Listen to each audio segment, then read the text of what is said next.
வாழ்வில் வார்த்தை ஊழியங்கள் வழங்கும் இன்றைக்கான இறை வார்த்தை. நம் ஆண்டவர் இயேசு கிறிஸ்துவின் இணையற்ற நாமத்தில் இந்த காலை வேளையிலே மகிழ்ச்சியோடு உங்களை வாழ்த்துகிறேன். இந்த நாளிலும் கர்த்தர் உங்களை ஆசீர்வதிப்பாராக. பிறருக்கு பகிர்ந்தளிப்பதை குறித்து கிறிஸ்தவம் அதிகமாய் போதிக்கின்றது. பிதா தம்முடைய ஒரே குமாரனை நமக்காக அனுப்பினார். இயேசு கிறிஸ்து நமக்காக, நாம் மீட்படைவதற்காக, பாவ மன்னிப்பை பெற்றுக்கொள்வதற்காக தம்முடைய ஜீவனையே சிலுவையிலே கொடுத்தார், பலியானார். கொடுப்பது என்பது கிறிஸ்தவத்தின் முக்கியமான ஒரு அம்சமாகும். தானம், தர்மம், ஈகை, காணிக்கை, நன்கொடை என்ற பல பெயர்கள் கொடுத்தலுக்கு உண்டு. கொடுப்பது எல்லாமே தானமாகி விடுமா?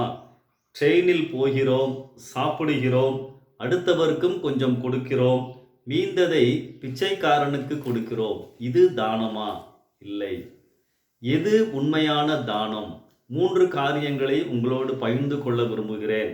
நீங்கள் காணிக்கையாய் கொடுப்பது நீங்கள் அறவழியில் சம்பாதித்தவைகளாக இருக்க வேண்டும். தவறான வழியில் வந்த பணத்திலிருந்து கொடுப்பது தர்மம் அல்ல. முதலாவது, உங்களை முழுதாக ஆண்டவருக்கு கொடுங்கள், பிறகு உங்களுடையதை ஆண்டவருக்கு கொடுங்கள். இரண்டாவது, நீங்கள் கொடுக்கும் பொழுது அதை தகுதி உள்ளவர்களுக்கு கொடுக்க வேண்டும். நம்மிடம் வாங்கிய பணத்தை அவர்கள் நல்ல வழியில் செலவழிக்கிறார்களா என்பதை கவனிக்க வேண்டும். ஓசி வாங்கியே பிழைக்கின்ற கூட்டங்களும் உண்டு.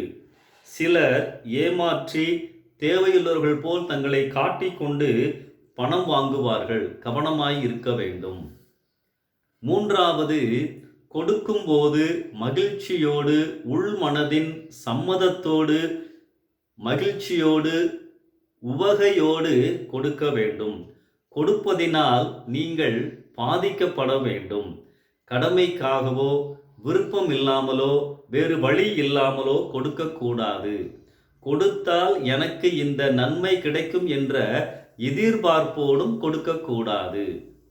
அன்பானவர்களே, வேதம்தான் நம்முடைய வாழ்க்கையின் அளவுகோல். 2 கொரிந்தியர் 8ஆம் அதிகாரத்தில் வரும் மக்கதோனியா சபையார் கொடிய தரித்திரம் உடையவர்களாக இருந்தும் தங்கள் பரிபூரண சந்தோஷத்தினாலே மிகுந்த உதாரத்துவமாய் கொடுத்தார்கள் என வாசிக்கின்றோம். அப்போஸ்தலர் 11ஆம் அதிகாரத்தின் இறுதி பகுதியில் ஒரு பஞ்சம் வந்தபோது யூதேயாவில் உள்ள கிறிஸ்தவர்களுக்கு அந்தியோகியாவில் இருந்த கிறிஸ்தவர்கள் பணம் சேகரித்து அவர்களுக்கு அனுப்பினார்கள் என்று நாம் பார்க்கின்றோம். அன்பானவர்களே, நீங்கள் கொடுக்கும்போது உண்மையாய் ஊழியம் செய்கின்றவர்களை பார்த்து, உண்மையாகவே தேவையுள்ள ஊழியங்களை பார்த்து கொடுக்க வேண்டும். சில ஊழியங்களுக்காக நாம் ஜெபிக்கின்ற பொழுது கர்த்தர் அந்த ஊழியத்தின் தேவையை நமக்குள்ளதாக பாரப்படுத்துவார்.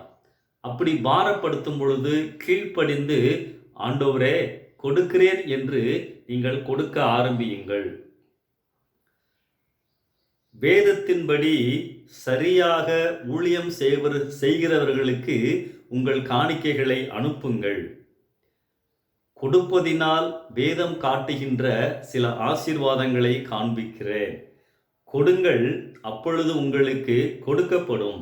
நீங்கள் பிறருக்கு கொடுக்கும் பொழுது ஆண்டவர் உங்கள் தேவைகளை பார்த்து உங்களுக்கு கொடுப்பார். கொடுப்பதினால் பரலோக ராஜ்யத்தில் உங்களுக்கு பொக்கிஷங்களை சேர்த்து வைக்கிறீர்கள்.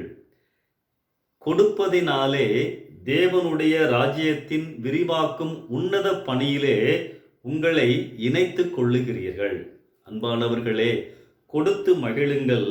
கர்த்தர் உங்களை பார்த்து சந்தோஷப்படுவார். இந்த சிந்தனையோடு இந்த நாளை ஆரம்பிப்போம். கர்த்தர் உங்களை ஆசீர்வதிப்பாராக. ஆமென்.